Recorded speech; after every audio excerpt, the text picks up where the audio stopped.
प्रदेश में लकड़ी कटान पर पूर्ण प्रतिबंध के बावजूद वन माफिया के हौसले बुलंद है। ताजा मामले में वन विभाग ने बड़ी कार्यवाही करते हुए एक साथ 14 लकड़ी से लदी गाड़ियों को पकड़कर संगठित तस्करी नेटवर्क का पर्दाफाश किया है। यह कार्यवाही न केवल ऊना जिले बल्कि सीमावर्ती क्षेत्रों में सक्रिय अवैध गिरोहों के लिए बड़ा झटका मानी जा रही है। सूत्रों के अनुसार तस्कर मुख्य सड़कों और स्थायी नाकों से बचने के लिए सुरंग द्वारी, नंगल जरियाला और ढोलबाहा जैसे दुर्गम इलाकों के संपर्क मार्गों और चोर रास्तों का इस्तेमाल कर रहे थे। इन तंग और कम आवाजाही वाले रास्तों से लकड़ी को रात के अंधेरे में बाहर निकालकर सीधे पंजाब के होशियारपुर पहुंचाया जा रहा था, जहां हिमाचल के बहुमूल्य वन संपदा को औने पौने दामों में बेच दिया जाता था। वन विभाग के अधिकारियों का कहना है कि पहले आमतौर पर 1-2 गाड़ियां ही पकड़ में आती थी, जिससे तस्करी को झटपट गतिविधि समझा जाता था, लेकिन एक साथ 14 वाहनों की धरपकड़ ने यह स्पष्ट कर दिया है कि यह कोई साधारण मामला नहीं बल्कि पूरी तरह से संगठित और सुनियोजित अपराध है। बताया जा रहा है कि तस्कर सीमावर्ती भौगोलिक परिस्थितियों का पूरा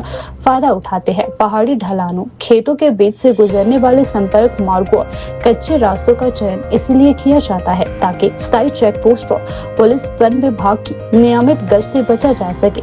वन विभाग ने इस घटना के बाद अपनी रणनीति में बड़ा बदलाव करने का संकेत लिया है। विभाग ने स्पष्ट किया है कि संवेदनशील संपर्क मार्गों पर रात्रि गश्त बढ़ाई जाएगी। मोबाइल नाकों की संख्या बढ़ाने के साथ साथ खुफिया तंत्र को भी सक्रिय किया जा रहा है ताकि तस्करी से जुड़े पूरे नेटवर्क की जड़ तक पहुंचा जा सके। वन विभाग के डिप्टी रेंजर संजीव पीटन ने कहा कि प्रदेश सरकार ने लकड़ी कटान पर पूर्ण प्रतिबंध लगाया है। इसके बावजूद चोर रास्तों से लकड़ी की तस्करी की जा रही है। एक साथ 14 गाड़ियों का पकड़ा जाना यह दर्शाता है कि तस्करी संगठित अपराध का रूप ले चुकी है। उन्होंने कहा कि दोषियों के खिलाफ कड़ी कानूनी कार्यवाही की जाएगी और किसी को भी बख्शा नहीं जाएगा। विशेषज्ञों का मानना है कि अवैध कटान और तस्करी का सीधा असर प्रदेश के पर्यावरण संतुलन पर पड़ता है। हिमाचल जैसे पहाड़ी राज्यों में वन संपदा न केवल जैव विविधता की आधारशिला है बल्कि जल स्रोतों, मिट्टी संरक्षण और जलवायु संतुलन के लिए भी अत्यंत महत्वपूर्ण है। बड़े पैमाने पर अवैध कटान से भूस्खलन,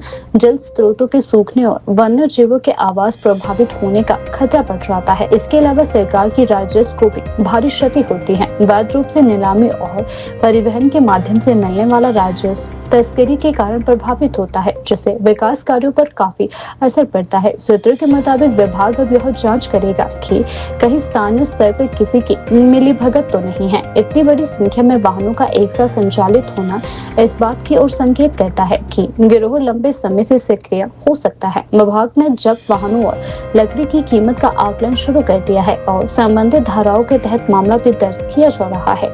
इस कार्यवाही के बाद ऊना और पंजाब सीमा से सटे अन्य क्षेत्रों में अलर्ट जारी कर दिया गया है। वन विभाग और पुलिस के बीच समन्वय बढ़ाया जा रहा है ताकि राज्यों की सीमाओं से बाहर अवैध परिवहन को रोका जा सके। अधिकारियों का मानना है कि यह कार्यवाही भविष्य में वन माफिया के ठिकानों का भी पता लगाया जाएगा। वन विभाग की संयुक्त कार्यवाही ने स्पष्ट संदेश दिया है कि प्रदेश में अवैध कटान और तस्करी को किसी भी कीमत पर बर्दाश्त नहीं किया जाएगा। एक साथ 14 गाड़ियों की जब्ती को हाल के वर्षों में सबसे बड़ी कार्यवाही माना जा रहा है। अब देखने वाली बात यह होगी कि जांच में कितने नाम सामने आते हैं और इस संगठित नेटवर्क की जड़ें कितनी गहरी है। फिलहाल विभाग के इस सख्त कार्यवाही से वन माफिया में हड़कंप मचा हुआ है और सीमावर्ती क्षेत्रों में सुरक्षा व्यवस्था कड़ी कर दी गई है।